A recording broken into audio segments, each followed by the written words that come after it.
కొత్తగా ఎక్కిన సర్పంచ్ పదవి ఎసొంటోలను ఏ తీరుగా తయారు చేస్తున్నదో చూడుండ్రి. కొత్త సర్పంచ్ గుడ్డేలు వేషం వేసి గుట్టలల్లా చెట్లల్లా గుర్రు గుర్రు అనుకుంటా తిరగాల్సిన పరిస్థితి వచ్చింది. పాపం ఎన్నెన్ని పాటలు పాడుతున్నాడో చూడుండ్రి. లక్ష్మీ సినిమాలో వేణుమాధవ్ చెప్పినట్టు ఎసొంటి బట్టలు వేసుకునేటోని ఏం హాలైతే అయిపోయింది నా బతుకు అన్నట్టే చేస్తున్నది సర్పంచ్ పదవి. మరి ఎందుకు ఇట్లా ఏషం కట్టాల్సి వచ్చిందో కొత్త సర్పంచ్ సారే చెప్తున్నాడు. ఇనుండ్రి.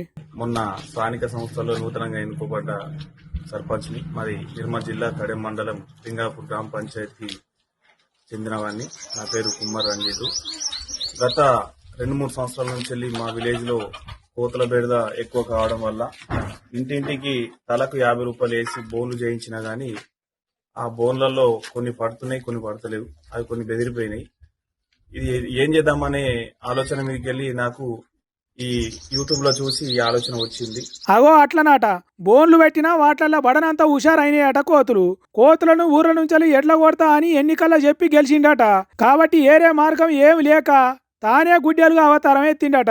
నిర్మల్ జిల్లా కడెం మండలం లింగాపూర్ అనే ఊరు సర్పంచ్ పడుతున్న కష్టాలు ఈ గుడ్డెలు డ్రెస్ ఏరే ఎవరికన్నా వేసి కోతులను తరిమేటట్టు చేయొచ్చు గాని మరి ఈ కొత్త సర్పంచ్ ఎందుకు వేసుకున్నాడు అనేది ఆయనకే తెలవాలి. ఇక ఇప్పుడు ఈ కొత్త సర్పంచ్ కష్టాలు ఊరు గ్రూపులలో ఉర్రూతలు ఈనట్టు షేరింగులు అవుతున్నాయి. పదవి ఎక్కంగానే సరిపోవు, జనానికి ఇచ్చిన మాట ప్రకారం పని చేయాలి. ఇగో గీ సర్పంచ్ తీరుగా అని కామెంట్లు పెట్టుకుంటా చేతులు నయంగా షేరింగులు చేస్తున్నారట. మంచిగున్నది ఉపాయం.